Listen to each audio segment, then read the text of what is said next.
Smart automation, better business. Learn how to optimize your business with Solved. Hi, everyone, and welcome back to the channel. My name is Ben Fankhauser, and I'm a Salesforce and AI consultant here at Solved Cloud.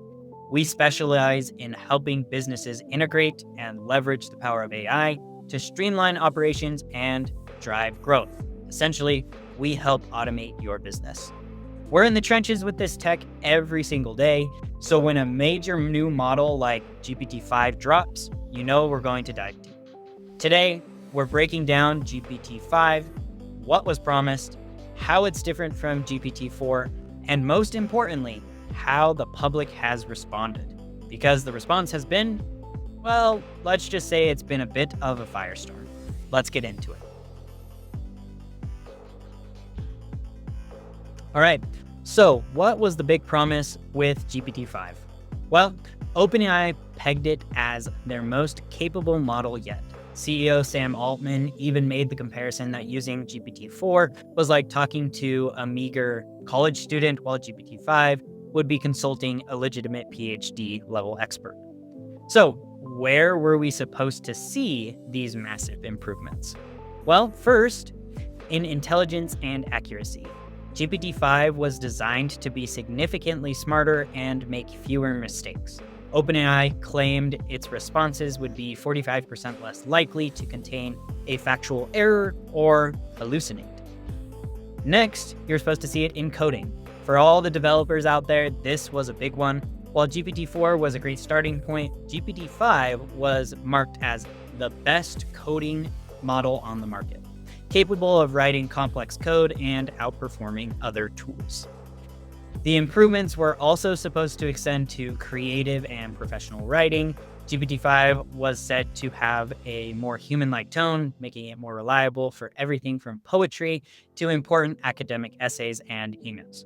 And finally, one of the biggest user experience changes was the new automatic routing system.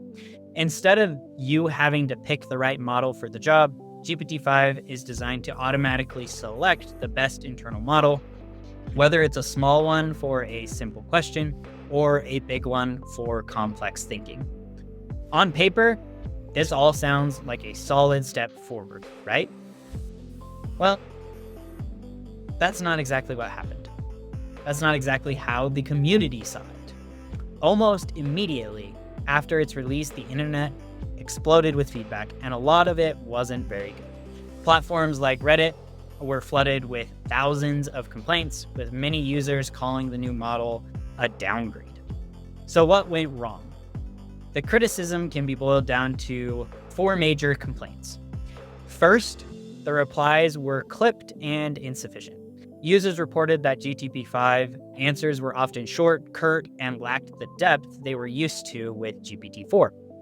Second, it felt rigid and less creative. For those who used ChatGPT-4 for brainstorming and organizing messy thoughts, this was a huge step back.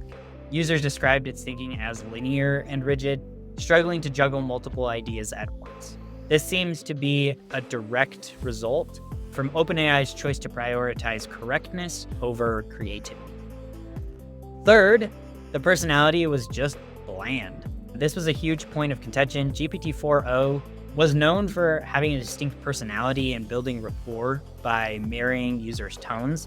GPT-5, on the other hand, was described as kind of robotic and emotionally flat. For many creative professionals, this made interactions feel cold and kind of transactional, like a business transaction. And the fourth, and perhaps the biggest complaint, was the removal of choice.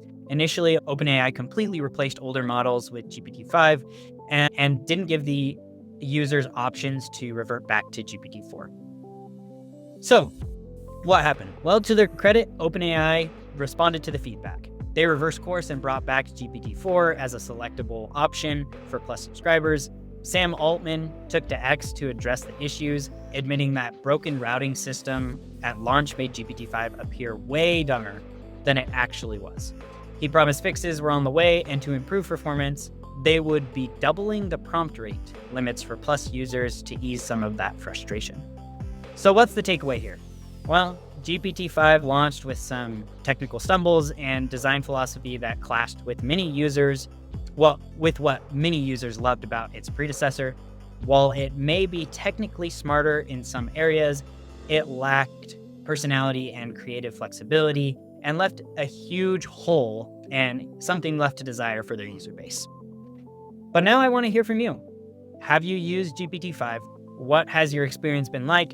Is it a step forward or a step back? Let me know in the comments below. I'd love to hear what your experience is.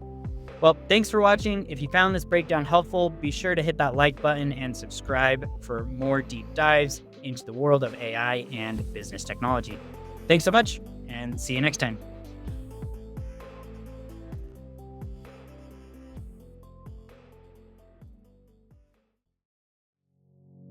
Thank you so much for watching. We can't wait to help you automate your business. Please like, comment, or subscribe for more.